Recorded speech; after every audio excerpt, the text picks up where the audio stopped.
Vous croyez être libre dans vos choix quotidiens, mais en réalité, vous êtes très influençable. À longueur de journée, on vous manipule par des techniques de plus en plus raffinées. Fini les vieilles affiches gentiment suggestives, la pub d'aujourd'hui malaxe vos neurones à coups d'émotions fortes, très fortes.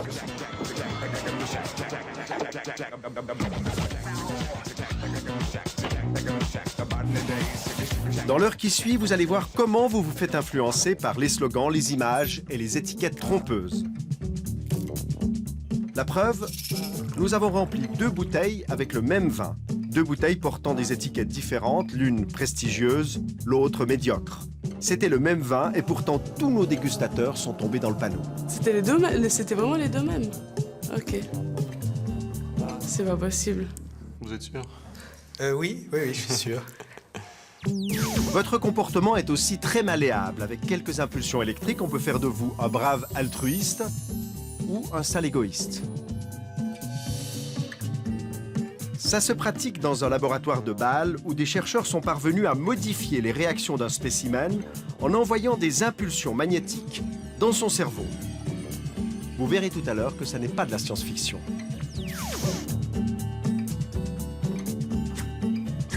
Vous allez aussi découvrir comment il est possible de manipuler votre mémoire et d'y implanter de faux souvenirs. Nous en avons nous-mêmes fait l'expérience. Nous avons convoqué des spécimens à une séance de cinéma. Quelque temps après, nous leur avons fait croire qu'une petite fille était également présente ce jour-là. Pour les tromper, nous leur avons envoyé une photo truquée. Et chose incroyable, ça a marché, le faux souvenir est devenu vrai. Je me souviens d'elle quand elle est entrée dans le cinéma. Et je me souviens d'elle parce qu'elle voulait se rendre utile en aidant à distribuer les cafés. Vous avez certainement de la peine à croire qu'on peut fabriquer un souvenir de toutes pièces. Alors en attendant l'explication complète tout à l'heure, venons-en à quelques leçons pratiques de manipulation.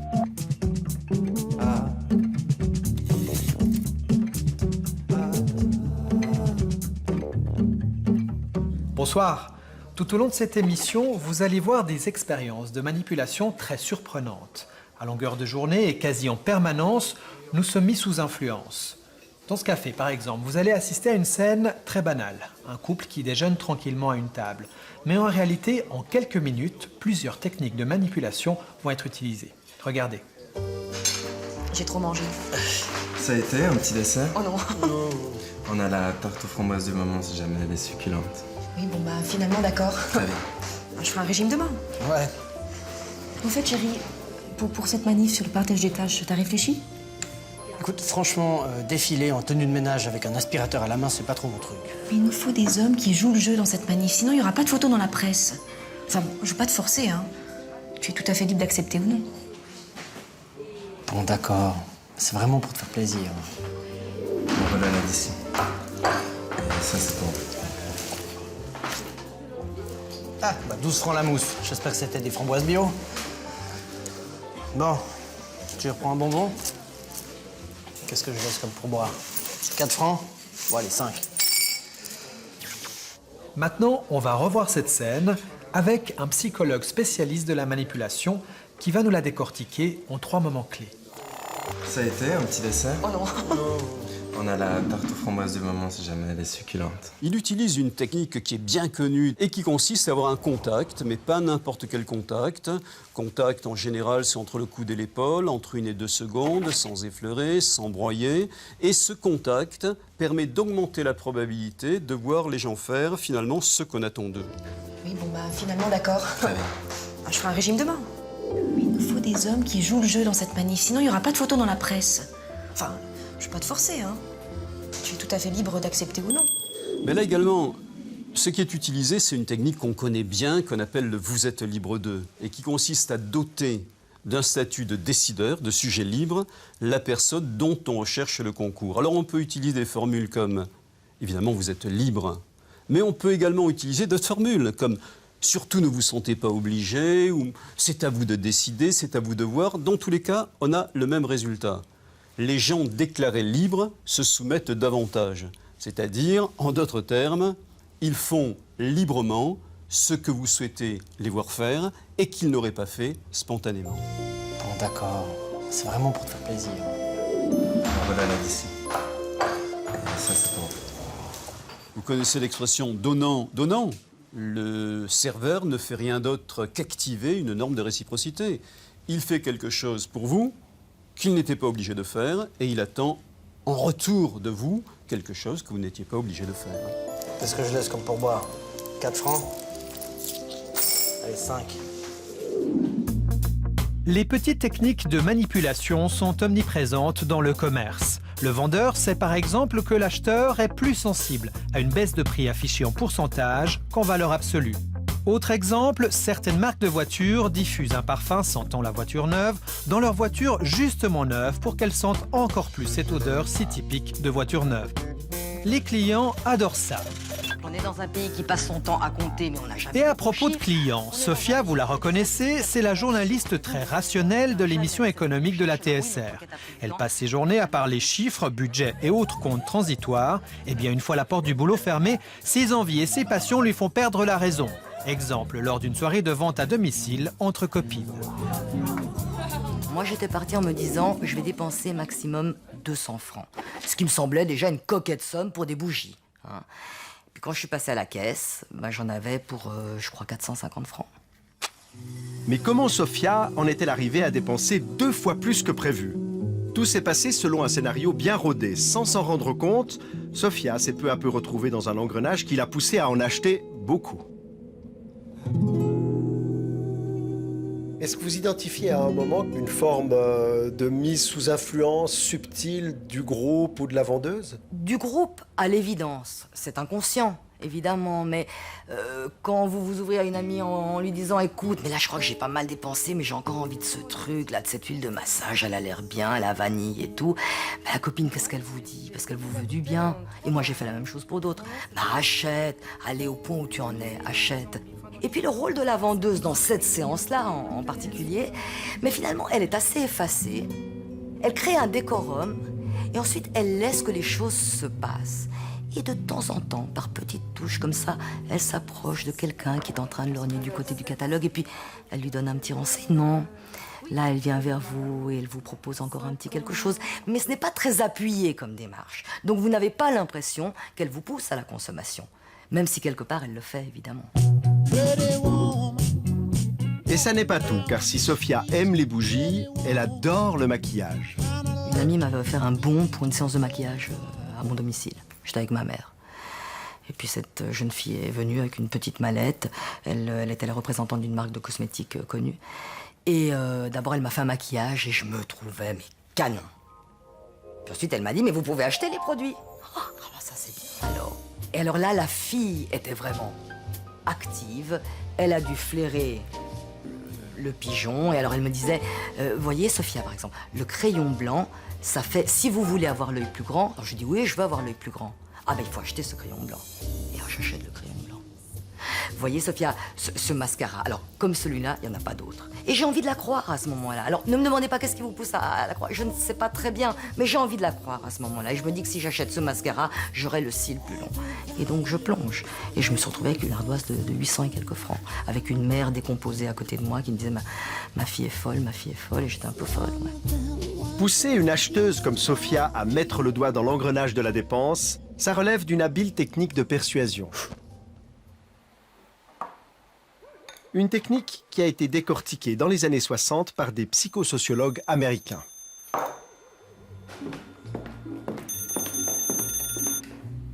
Hello, the Johnson residence. Ils se sont livrés à une expérience devenue fameuse. Ils ont d'abord appelé au hasard des dizaines de femmes au foyer et ils leur ont demandé de répondre à quelques questions simples sur leurs habitudes de consommation. Alors la technique, on l'appelle le pied en la porte.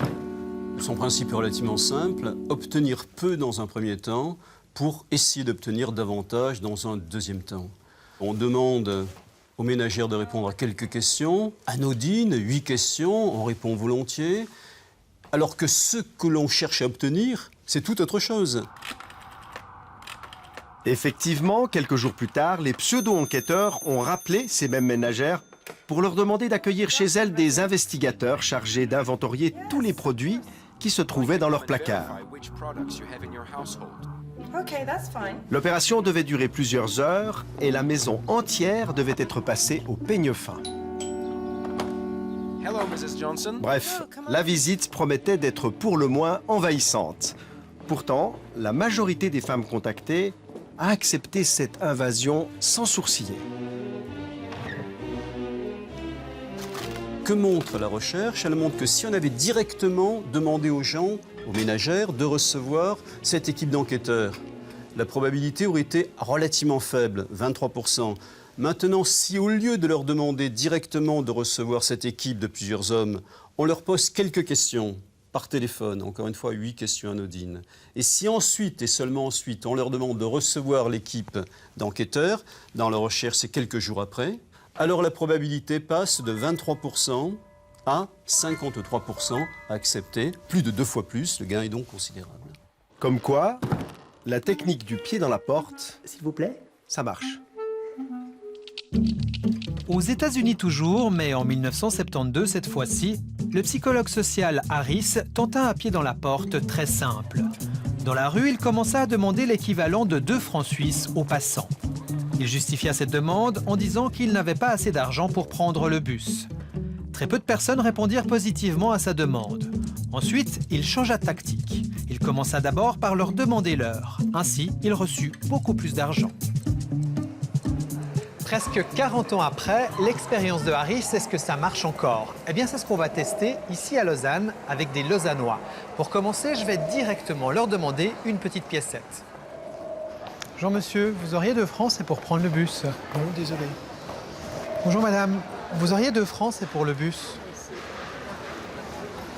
Vous auriez 2 francs, c'est pour prendre le bus. Non, je n'ai pas de... Ah ben, je peux aller à pied pour monsieur. Bonjour, vous auriez 2 francs, c'est pour prendre le bus. Dans ce premier cas de figure, seuls 10% des passants ouvrent leur porte-monnaie. C'est gentil.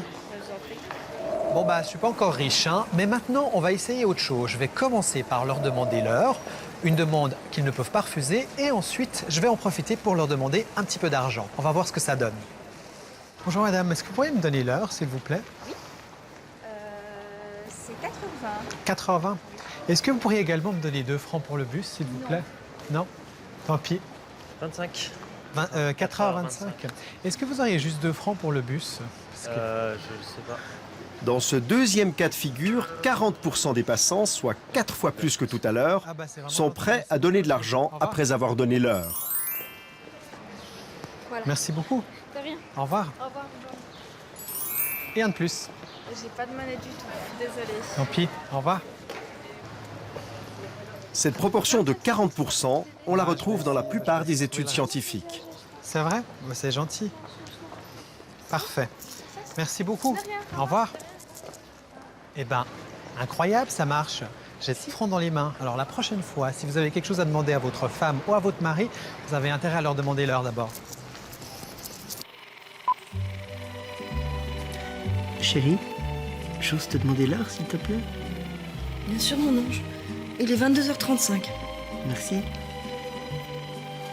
J'ose te demander le livre sur les couples qui durent. Je me suis dit que ce serait bien que je le lise aussi. Bien sûr, mon lapin. Tiens, le voilà. Merci.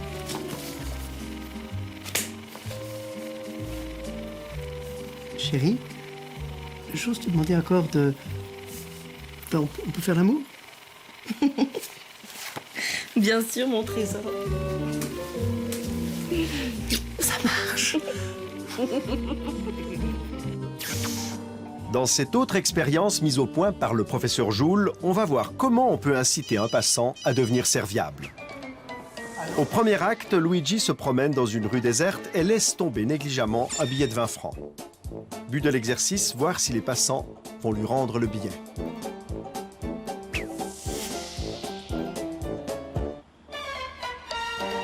Il court.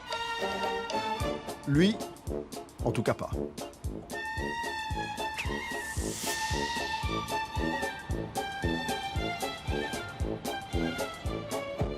Et celui-là non plus, de toute évidence. Et si on change de rue? Ah, une femme. Oui, allô? Oui. Ok, oui. Très bien. Oui. Bien essayé, mais pas très insistante. Non, pas forcément.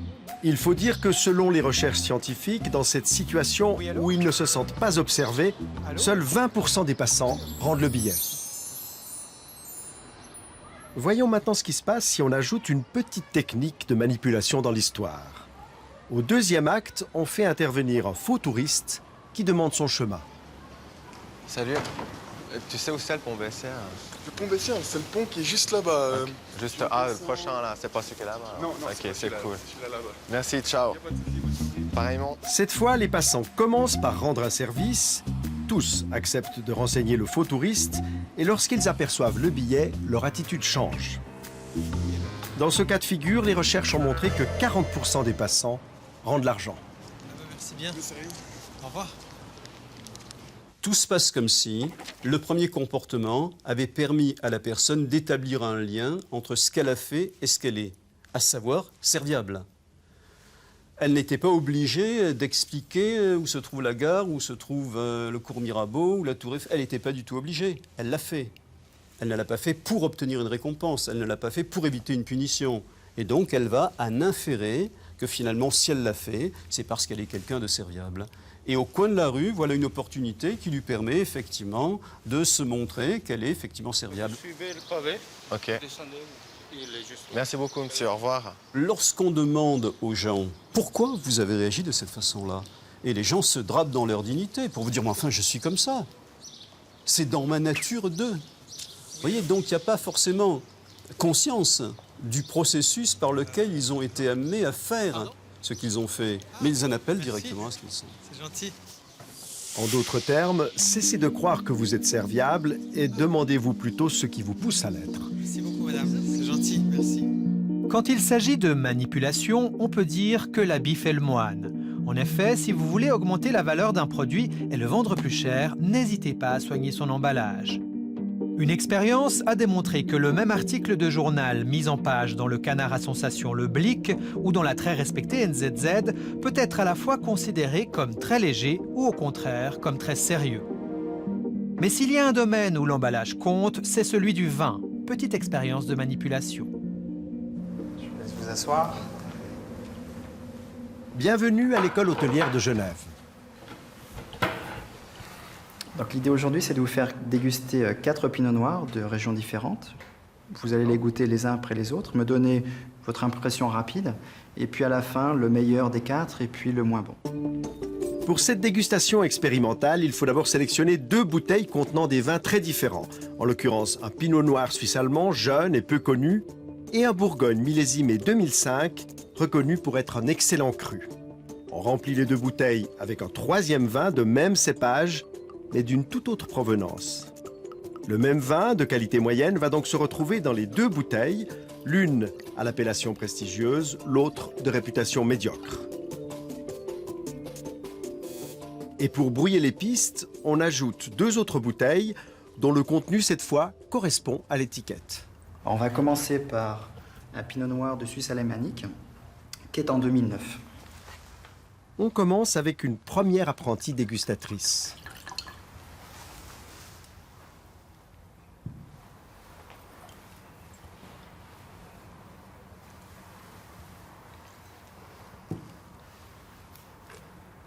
Il est bien de Suisse alémanique, on sent. Vous sentez là? Qui rappelle les terroirs de là-bas. Bon, bah c'est déjà bien parti. Suivante. Moi, je dirais qu'il est très léger. Très léger comme Oui. pinot noir. Il n'a pas beaucoup de tanins. Il y a une petite acidité qui me gêne un peu. C'est le premier goût, hein. Un peu sur le retour. Très bien, on vous fait grâce des appréciations sur le 2e vin qui nous intéresse moins et on passe à la 3e bouteille. Donc le 3e va être un Gevrey-Chambertin, un premier cru en Bourgogne, 2005. Ce grand Bourgogne qui, rappelez-vous, est exactement le même vin que celui de la première dégustation.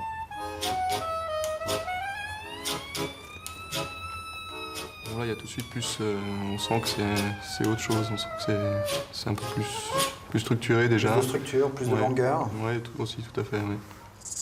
Oui, je préfère, oui. Préféré. Bon, je pense que c'est dû aussi au millésime 2005, c'est plus vieux. Moi, je trouve qu'il a un bon équilibre général. En bouche, peut-être un peu plus rond. Donc là, on a quelque chose d'un cran au-dessus. Un cran au-dessus. À mon avis. Donc 2005 aussi, le millésime joue pas mal sur la structure du vin. Le meilleur des 4 serait... Moi, j'ai préféré le troisième. C'est-à-dire Le Gevrey-Chambertin. Gevrey-Chambertin. Et puis celui le moins Celui bon, qui on moi dirait. moins plu, c'est le Suisse allemand de 2009. Le premier, donc voilà. le Suisse allemand, le premier, en 2009. Parfait. Comme Je vous Boris, remercie. certains étudiants ont à la fois détesté et adoré le même vin. La faute à l'étiquette et à tout ce qu'elle représente. Le premier, c'était un vin de Suisse alémanique. Donc on peut dire peut-être des préjugés négatifs parce qu'on ne connaît pas le produit. À l'opposé, le Gevrey-Chambertin, c'est un des vins les plus connus au monde, qu'on soit expérimenté ou pas, et on va se laisser influencer. Donc on va mettre dès le départ la barre un petit peu plus haut avec cette étiquette. Je pense que tout le monde peut se faire avoir, qu'on soit bon ou mauvais. Et en l'occurrence, ici, vous aviez d'excellents étudiants. Mais que ce soit ces étudiants-là ou d'autres personnes, on peut très bien se faire avoir avec cette présentation, cette mise en scène des étiquettes. Bon, allez, il est temps de leur dire la vérité. Mais en réalité, il y avait 2 fois le même vin dans ces bouteilles. Qu'est-ce que ça vous fait? C'était vraiment les deux mêmes. Ok. C'est pas possible. Si, c'est possible. Vous êtes sûr? Oui, je suis sûr. C'est fou. Ça vous semble fou? Ouais. Ça fait peur un peu. Le manque d'objectivité par rapport à ça, c'est étonnant. Vous, Boris, vous êtes plutôt du genre influençable dans la vie? Bah, j'ai envie de dire non, mais après ce qui s'est passé à la dégustation, bah, finalement, je pense que je suis un peu comme tout le monde. Je me laisse facilement influencer, surtout au niveau visuel, par les choses.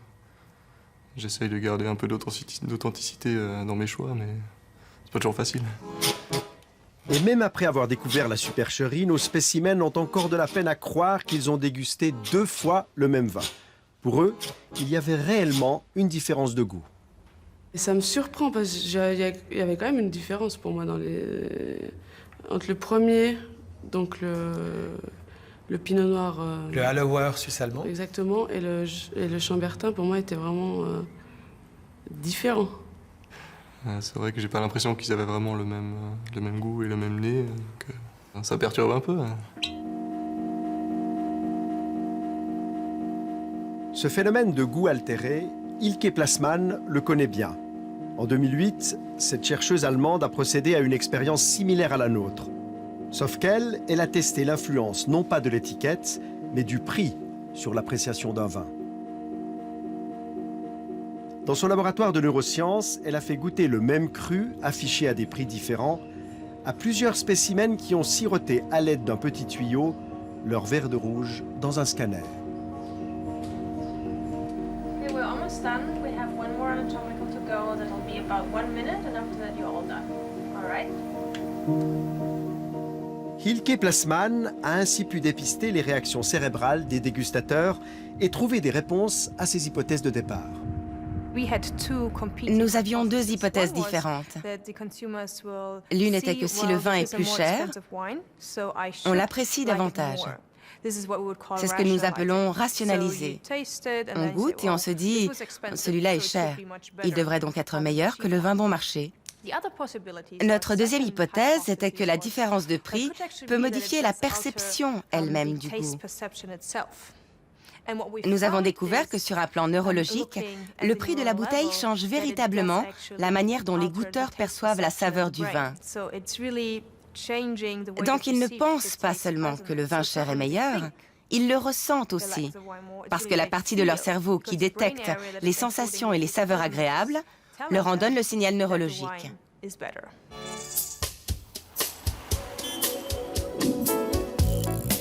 Votre cerveau est constamment soumis à des influences. À longueur de journée, vous êtes stimulé, sollicité, tenté et même harcelé. Et parfois, quelques mots suffisent à vous faire changer de comportement. Démonstration pratique dans un couloir de la TSR où nous avons installé une caméra cachée.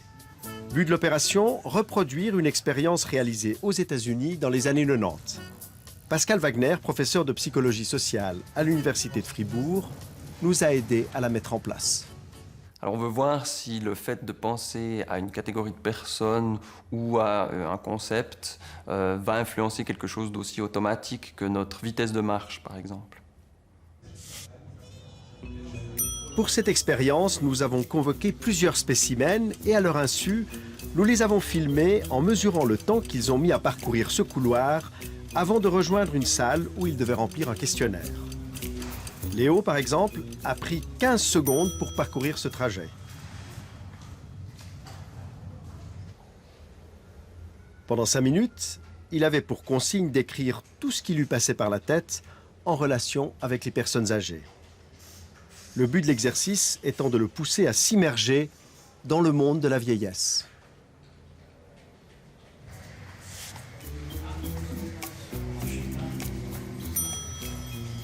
Une fois l'exercice terminé, nous avons calculé le temps que Léo a passé pour parcourir le couloir dans l'autre sens.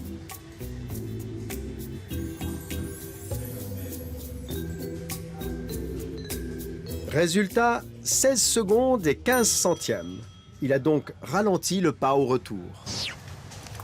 Et même si elle est minime, cette différence est significative. Elle n'est pas l'effet du hasard. L'exercice a été répété plusieurs fois et la plupart des personnes testées ont marché plus lentement sur le trajet du retour. Le fait de penser aux personnes âgées va forcément nous faire penser à des choses stéréotypiques des personnes âgées. Quand on pense aux personnes âgées, on pense plutôt par exemple, à la lenteur de déplacement. Et donc, le fait de penser à cette lenteur aurait un effet direct sur notre comportement, un effet inconscient. Le fait d'évoquer la lenteur nous ferait nous-mêmes nous déplacer plus lentement.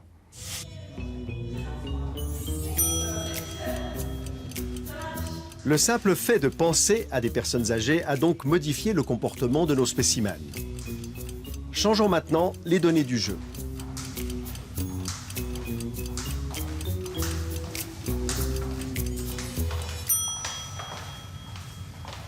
Et regardons ce qui se passe si on remplace le questionnaire sur la vieillesse par un questionnaire sur la vitesse des athlètes et des sprinters.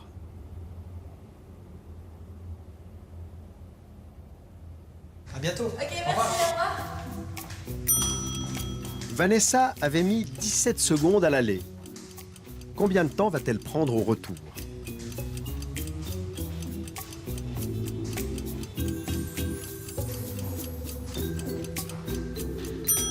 « 15 secondes, 2 secondes de moins.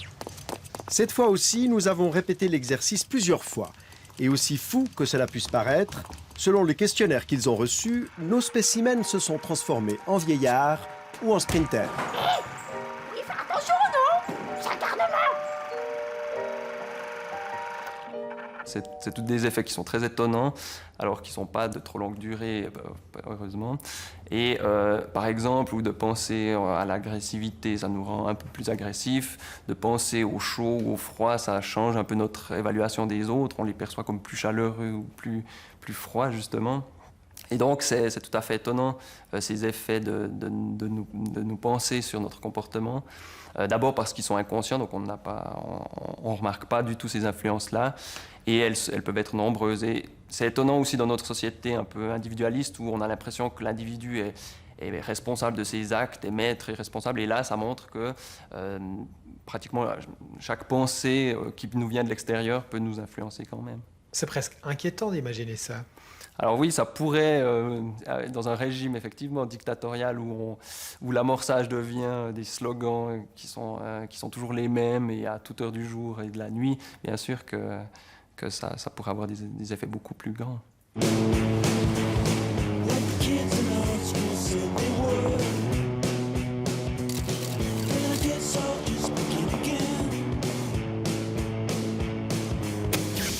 La publicité est bien entendu le domaine où l'influence joue un rôle capital.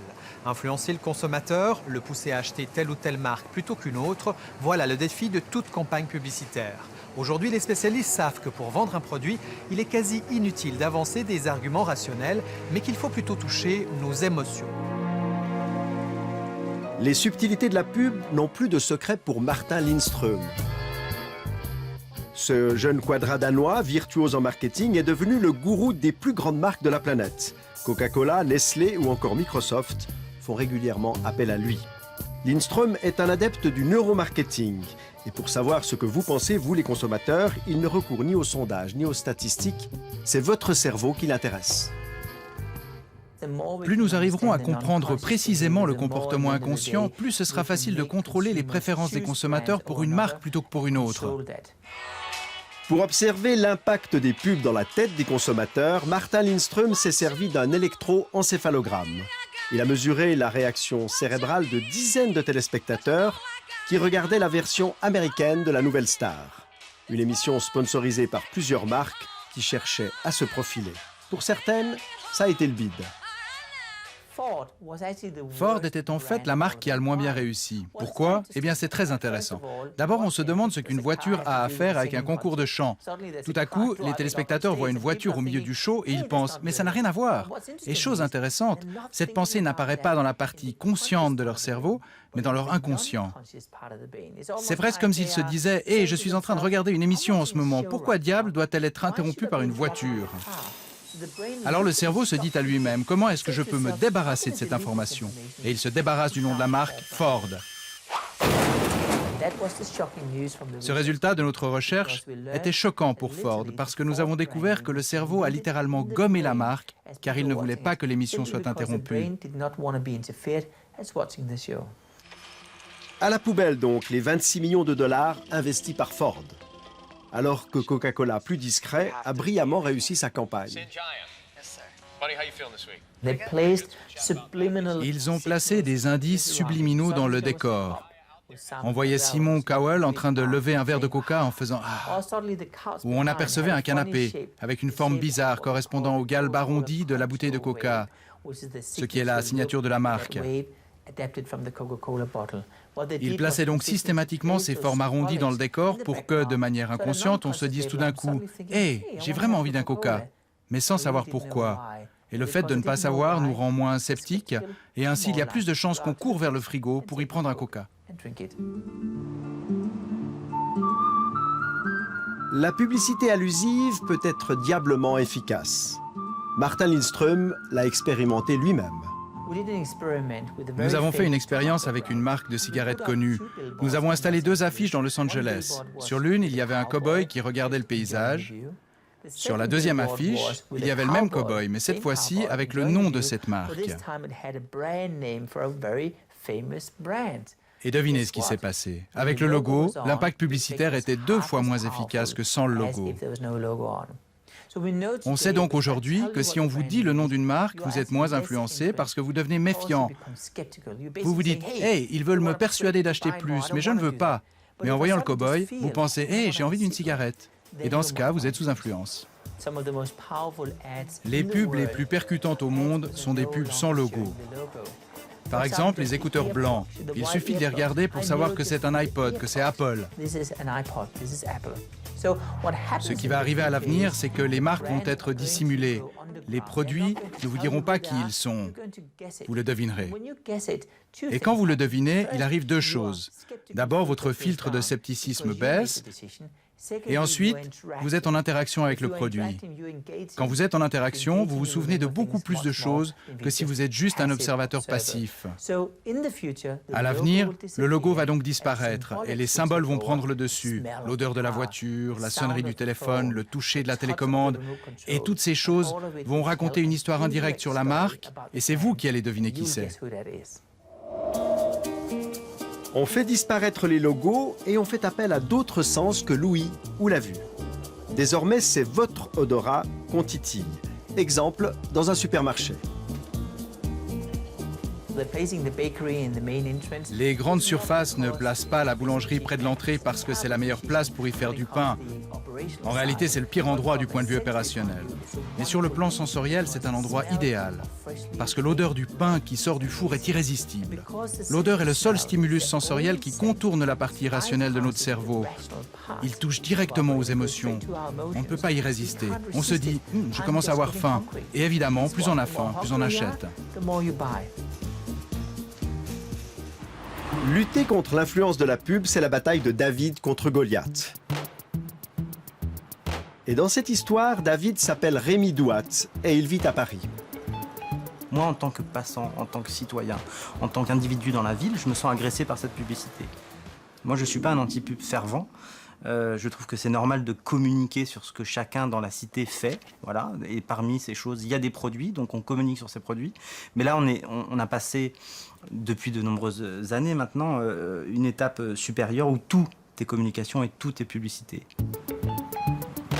Lorsqu'il se promène en ville, Rémi a l'habitude de passer tout droit devant les vitrines qui pourraient le séduire. Mais pour nous, et à titre exceptionnel, il s'est arrêté devant l'une d'entre elles, histoire de nous expliquer sa vision des choses. Ce qu'on voit simplement dans cette vitrine, en regardant comme ça, c'est que c'est très peu cher. Et le peu de qualité, entre guillemets, du décor peut donner l'impression qu'en effet, ça va être un magasin pas cher et qu'on a tout intérêt à rentrer là-dedans. En fait, on est très tenté de rentrer. D'ailleurs, nous aussi, on était tentés de rentrer, mais avec une caméra, ça n'a pas été possible. Le magasin veut protéger ses techniques de vente bien rodées. C'est donc Rémi qui va nous en parler sur le trottoir. C'est en fait une technique d'identification poussée à son maximum, où en fait on a affaire non pas à des vendeurs, mais on a affaire à des potes qui sont des individus, qui sont tous fringués différemment et qui ont des cheveux voilà, qui pourraient me ressembler, qui l'un va avoir un piercing, l'autre va avoir une crête sur la tête et on va se dire je peux me reconnaître dans celui-là, pas dans celui-là, mais dans celui-là je me reconnais. Alors que dans un magasin où on aura une homogénéité chez les vendeurs, si vous ne vous reconnaissez pas, ben, ils ne sont pas de votre bande. Donc une distance automatique, il y a une distance automatique qui se crée. Et là, ce qui se joue, c'est tout différent. C'est quelque chose de l'ordre de la proximité immédiate. Je me sens manipulé, mais je résiste, quoi. Je résiste. Alors, c'est une démarche personnelle qui consiste à se dire attention, qu'est-ce que je suis en train de voir, qu'est-ce que je suis en train d'entendre et qu'est-ce que j'en fais. C'est une lutte, voilà, c'est une lutte pour que cet acte d'achat soit le plus possible le fruit de mon désir et de mon choix et non pas qu'on m'impose d'avoir des désirs qu'en réalité je n'ai pas. Par exemple, l'iPhone qui envahit aujourd'hui le marché. On voit bien que l'esthétique de la communication de la marque qui fait ça m'est tout à fait destinée, enfin à moi et mes contemporains, on est un certain nombre à être la cible de ça. Et ça me met en colère, parce que je me reconnais dans ce qu'ils font. Jusqu'à présent, j'ai toujours pas acheté, ni d'iPhone, ni d'iPad. Je me reconnais dans ce qu'ils font. Autour de moi, on me dit « T'as toujours pas d'iPhone? T'as toujours pas d'iPad ?» Donc c'est de la publicité en rhizome, ça c'est de la publicité rampante, en fait, et dont, en fait, mes prochains, dont les concitoyens, mes voisins, sont les relais, eux aussi. Donc là, vous êtes tenté? Oui, je suis tenté, ouais. J'avais beaucoup d'affection pour la publicité d'il y a 50 ans. Acheter le savon, blabla. Je trouvais ça très bien. Quand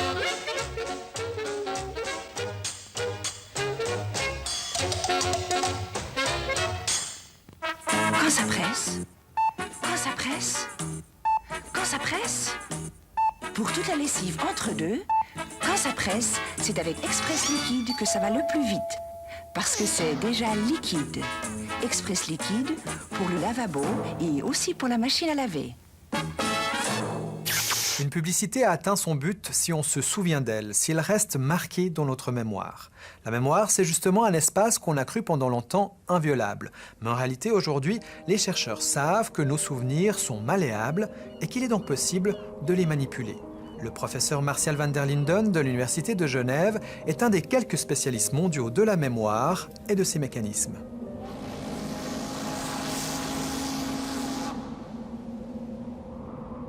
Ce que j'ai en mémoire, est-ce que c'est quelque chose que j'ai imaginé ou est-ce que c'est quelque chose que j'ai réellement vécu?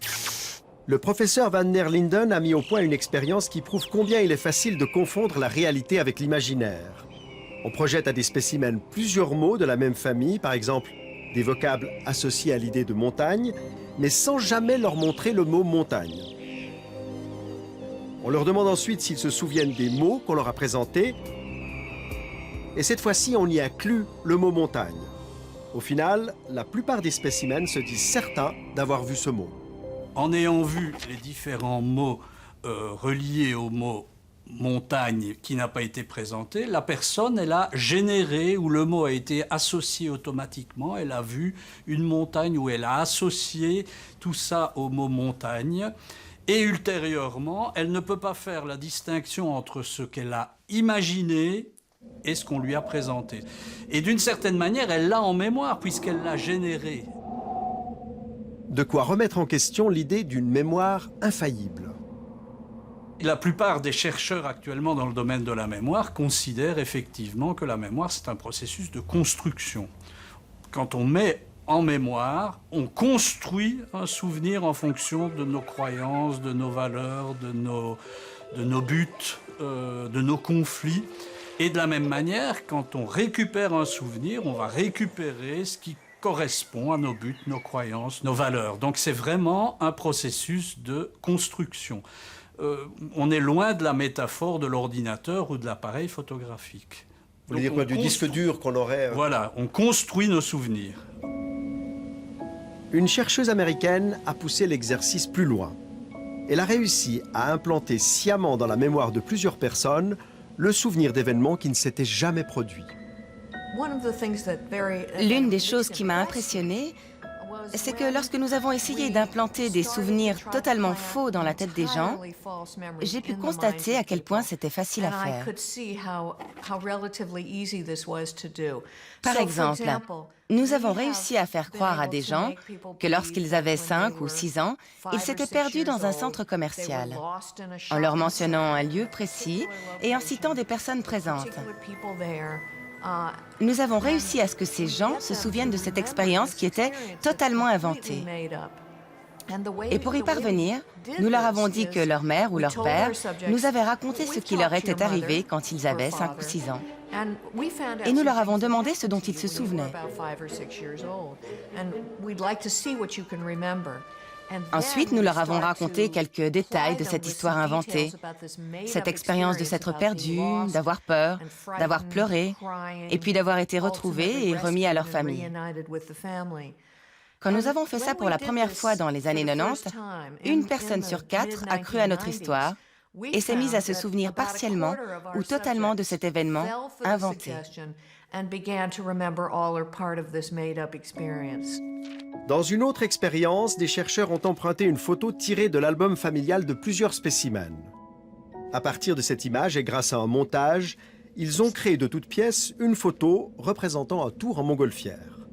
Quelques jours après, les scientifiques ont demandé aux spécimens de se replonger dans leur enfance et de commenter leur album. En voyant la photo truquée, une bonne partie d'entre eux se sont souvenus de leur voyage en montgolfière alors que celui-ci n'avait jamais eu lieu. Et plus étonnant encore, ils l'ont raconté avec de nombreux détails. Nous avons donné un nom à ce phénomène. C'est une inflation de l'imagination. Parce que notre recherche a démontré qu'en incitant par exemple des gens à imaginer qu'ils étaient tombés quand ils étaient petits et avaient cassé une vitre avec leurs mains, on les amène à être plus confiants et à croire plus tard que cet événement est réellement arrivé.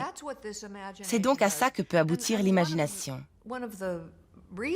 Et lorsqu'on demande plus tard à ces gens s'ils ont cassé une fenêtre, ça résonne en eux comme quelque chose de familier. Ils croient que c'est vraiment arrivé. Mais cette familiarité est due au fait qu'on leur a fait imaginer cet événement en les aidant à construire ce processus imaginaire. Nous avons essayé, nous aussi, d'implanter un faux souvenir dans la tête de quelques spécimens avec lesquels nous avions tourné une séquence dans un cinéma.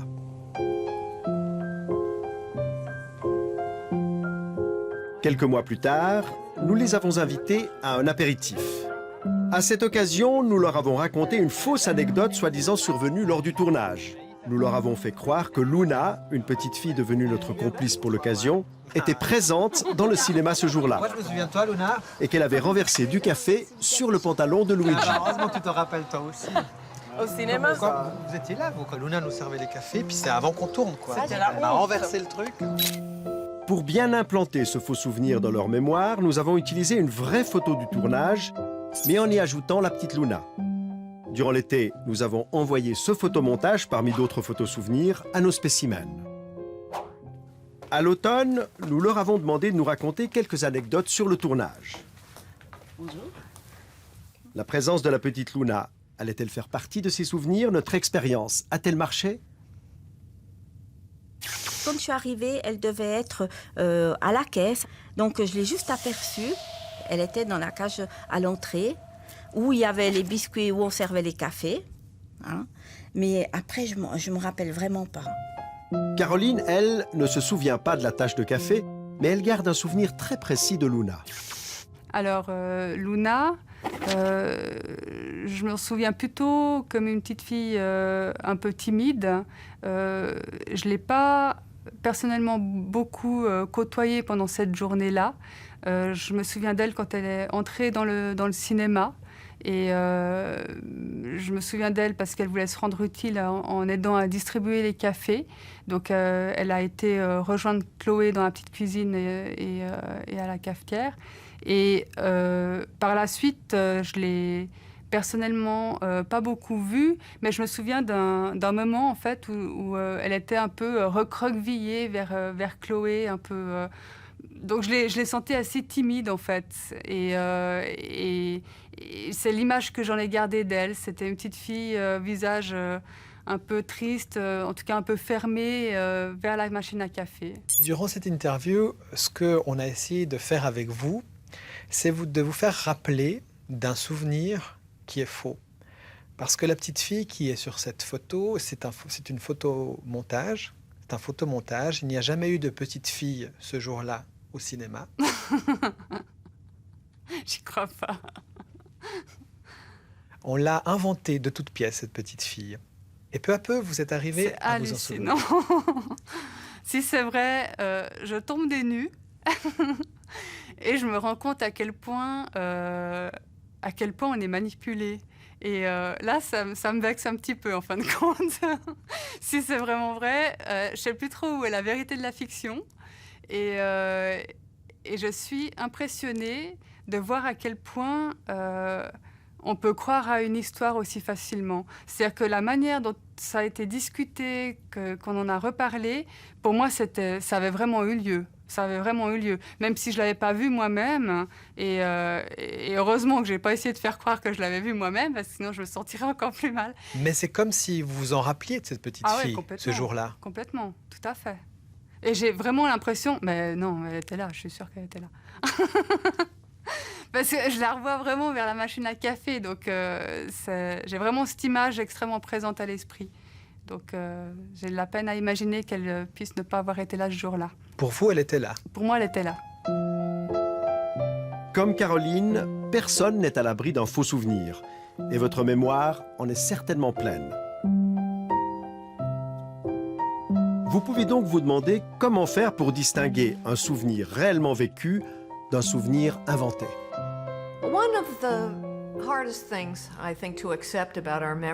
L'une des choses les plus difficiles à accepter concernant notre mémoire, c'est que, sans vérification, il n'y a aucun moyen valable de savoir si un souvenir est vrai ou s'il est produit de l'imagination, des rêves ou d'un autre processus.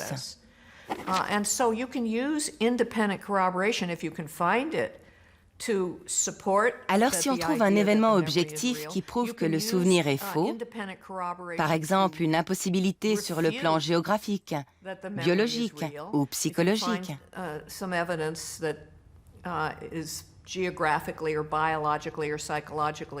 alors on sait que ce souvenir est inexact. Mais sans cet événement objectif, il est quasiment impossible de faire la différence entre un vrai souvenir et un faux.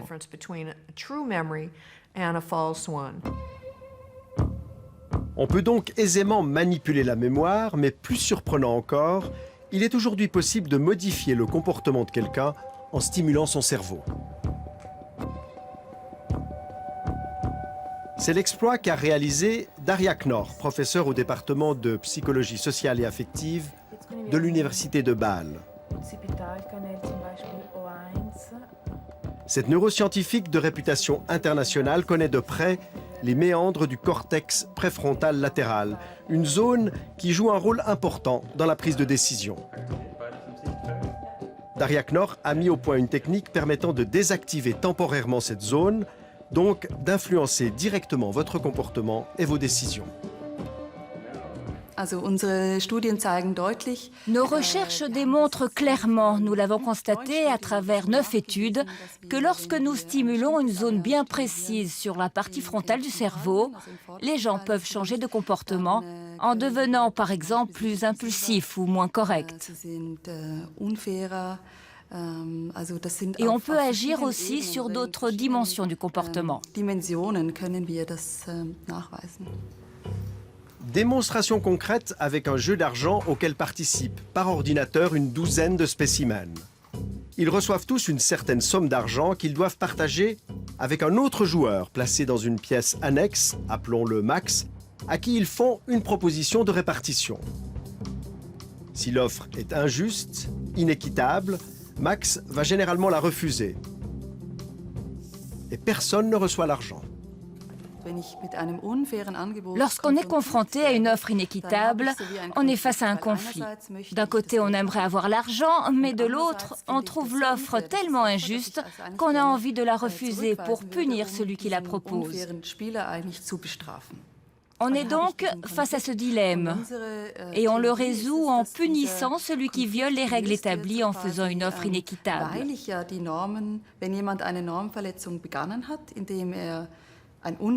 Mais pour le punir, il faut pouvoir contrôler ses propres pulsions égoïstes et rejeter l'offre, donc renoncer à avoir l'argent.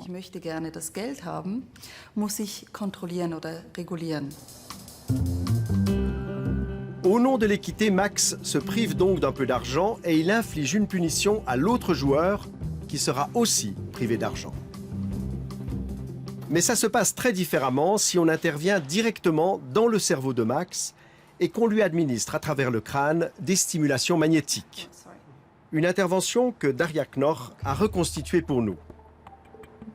Indolore et non invasive, les impulsions magnétiques pénètrent dans le cortex préfrontal et en neutralisent une petite zone. Dès lors, le comportement de Max sera totalement modifié. Il ne prendra plus les mêmes décisions. Après la stimulation, il accepte toutes les offres de partage, même les plus inéquitables. La personne testée reçoit des impulsions qui désactivent temporairement les fonctions de la partie frontale du cerveau. Cette personne est ainsi plus capable de punir l'autre, elle veut l'argent pour elle, très égoïstement. Et ça lui est complètement égal de savoir si le comportement des autres est équitable ou pas. Après cette intervention, Max est donc devenu égoïste. Mais rassurez-vous, ce changement de comportement n'a été que très éphémère, puisqu'au bout d'une quinzaine de minutes, Max est redevenu lui-même. De telles manipulations du cerveau ont de quoi faire frémir.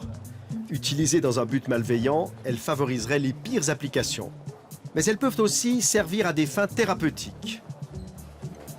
En stimulant certaines zones du cortex, il est possible de limiter les addictions, d'atténuer les troubles alimentaires ou les toxicomanies. Et les techniques d'influence mises au point par les psychologues sociaux sont aujourd'hui utilisées dans des campagnes de santé publique. Par exemple, pour inciter les gens à se faire vacciner ou à faire don de leurs organes. La manipulation n'est donc qu'un outil, tout dépend comment on s'en sert. Nous voici arrivés à la fin de l'émission. J'espère qu'elle vous aura permis d'être un tout petit peu plus conscient de toutes les sollicitations auxquelles nous sommes confrontés à longueur de journée. Et comme disait l'autre, un homme averti en vaut deux. Pour ceux qui veulent revoir l'émission ou avoir des compléments d'information, vous pouvez retrouver Spécimen sur notre site internet ou sur notre page Facebook. Excellente soirée à tous, à bientôt.